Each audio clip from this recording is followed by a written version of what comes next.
We're lucky to have her back on the show. Judith Barr, author of Power Abused, Power Healed, is here. And Judith, thank you very much for being on the show. You're welcome, Brian. My pleasure. You're in beautiful Connecticut. Yes.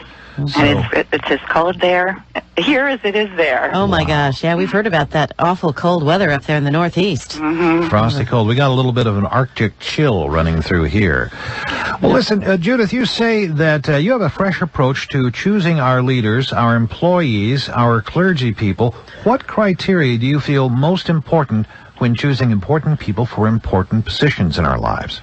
The criteria, Brian, is to look at how these people use their power. Okay. I think that's a criteria that most people don't even think about. They don't. So an example of how they use their power, can you give us some examples? Well, if you think of everyday situations, does this employer that you're having an interview with, or this employee, accuse people, belittle people, call people names? Does this person manipulate people, blame people? Those are some of the everyday examples in terms of verbal and mental and emotional misuse and abuse of power. And you know, would you want a boss that did any of those things, or an employee that did any of those things? No, it'd make you feel lousy, really. Right. Cause the, the working environment not to be as tolerable. That's right. That's right. But the same holds true for, would you want your clergy person to act that way, your teacher or coach, your doctor? What about your government president? officials? Yeah. Well, an elected official is right. Yeah, Brian just said, what about president? Right. Yeah. Right. Well, imagine if we looked, and I don't want to get into the actual politics. I am wanting to help people learn about looking through the lens of how people use their power. But I'm going to give some examples. Would you want a president who blamed others when exposed somehow to protect themselves, or to fight their way to the top at the expense of others, or to give or demand sexual favors for advancement, or to lie when cornered about something to protect themselves at the expense of others? Well, boy, those are hard questions. Those are not traits that you would find in, like, some of the campaign speeches. I'm a candidate who will do all of those things that Judith has mentioned. I mean, there's some of the, some of the worst behaviors. So, we can choose presidents, or at least we can vote for the one that we want, or a public official but let's talk a little bit about just with employers. Say you're an employee and you work for a company that puts you through any of those kinds of situations. You really do have more control over your personal destiny, and I think a lot of people realize, don't you? Yes, you do, Brian. I do want to just go back to picking leaders and then come back and answer your question. Sure. Okay. I think the thing that's missing, this feels really important. We can vote for whomever we choose to vote for, but the thing that's missing in the dialogue, the media isn't asking, how does this person use their power? The media isn't asking, how do we as the media use our power? And not enough of the citizens, I think, are looking at this through the lens of how do these people use their power? And what do we do if they're using their power in a way that really isn't what's right for us as individuals and for our country? And that's part of what I really want to bring, especially at this time while the primaries are going on and it's election year. I'd like to bring to people a new lens to look through. Well, that's a very good way to look at it, because a lot of people get lost in just the power itself, and then think that the people with power, that's the way they're supposed to act. Well, in last night's primary debate, for instance, there was a lot of personal attacking back and forth between a couple of the candidates. And so I think they were in some part demonstrating how they use their position, were they not? Exactly, Brian. That's right. That's exactly. Right. Well, it's a very unique approach. So what constitutes the right use of power, Judith? Well, if you can imagine, Dorothy, that you have lightning at your disposal, then you could use that lightning to create electricity to warm homes, or you could use that lightning to create electricity to burn homes down. And you do have that kind of power. All of us have that kind of power at our disposal. We might call it influence, we might call it authority, we might call it control, Or just charisma. Or charisma. And we can use it for people or against people, and we can use it over people or with them. And to me, and I think this is just basic understanding of a truth, the right use of power is when you use your power for people and with people. You know, Bruce Wayne, the alter ego of Batman, in a comical sort of way, but yet a lesson-teaching sort of way, used to say to the boy wonder, you know, if only he could use his power for good instead of evil. But you can really make a case for that, because that same individual can use that same quality or you know, whatever they've got going for them. That's right. And make someone's day or just make them miserable. Absolutely. And on an individual basis or on a national basis or on a world basis. I mean, we just celebrated Martin Luther King Day, and from what I understand, basically, he used his power well. I just watched a movie about Idi Amin, and he had charisma and he had articulation, but he used his power devastatingly, horribly, torturously. Yeah, for evil. Definitely evil. And we each have that choice. That I mean, that's so crucial to understand. We each have that choice, moment by moment by moment. The problem is a lot of it happens unconsciously. We just aren't aware of it because we form our relationships with power in our childhood beneath our consciousness. That's very, very true. It's sort of manipulative, isn't it?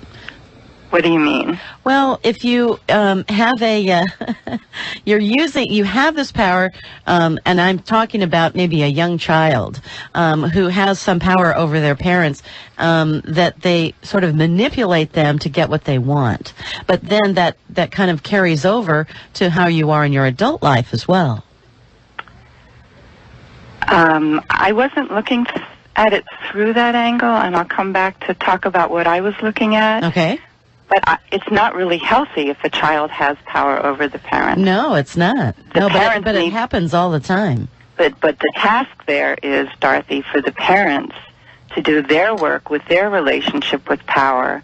Good advice. That they would let their child have power over them.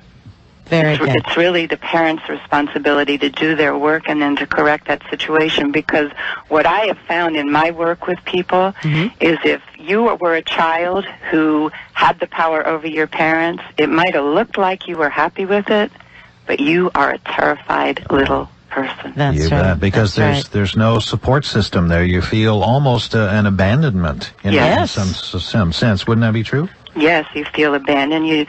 Some people have talked to me about it in terms of they felt like they were just flying out in space.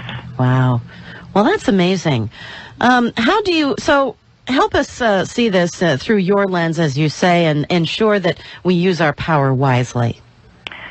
So first, let's look at what happens to children. Imagine that you're a child and your mom and dad are very demanding and they expect you to meet standards that are way beyond your age and ability. And when you don't, they yell at you and send you to your room. And imagine one night you've been sent to your room and you're lying in your bed and you're crying yourself to sleep. And that's when you make what I call an early decision without being aware you're making it. And what's that unconscious decision that you're making in that moment that you don't even know you're making? You have the power now, Mom or Dad. But when I grow up, I'll have all the power and people will know it. And then you grow up and you're a company executive or a minister or a teacher or a president, and you think you're using your power well, but what you're really doing is you're reenacting the power struggle. And that you were experiencing in bed that night. Almost a child retaliating. Yes.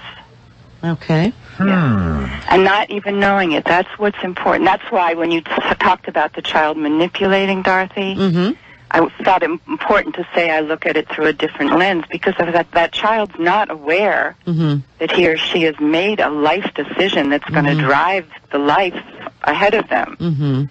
That isn't a manipulation. It's an unconscious drive that's based on, first, that decision, but even under that, the feelings, the pain they were in. And our society is so afraid of feelings. And the repression of feelings feeds misuse and abuse of power. Whoa. You know, Judith, this is the kind of thing where we need an hour to talk about it, and we have just a small segment. But I don't want to leave people hanging. So here's the question for you.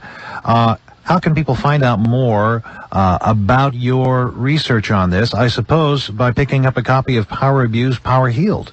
Yes. And where can they get a copy of that book? They can get it through Barnes & Noble or Borders. They can get it at other health food stores and bookstores where they can order it through those. They can get it on Amazon.com and on my website, www.powerabusedpowerhealed.com. Very, very good. You know, and Brian, I'd love to find a way to come on and really do this in depth with you and Dorothy.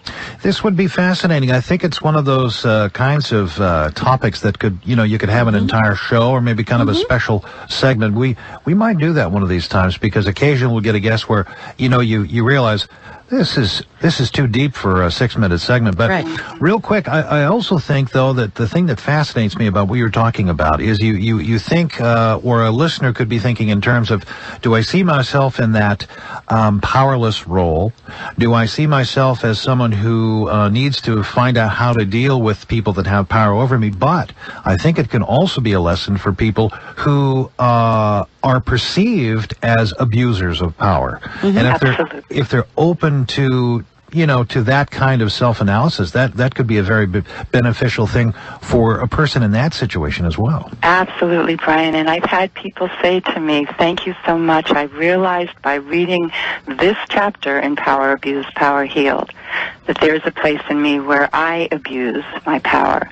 And that's really true for all of us. We have both parts in us that we need to explore and heal. Yeah.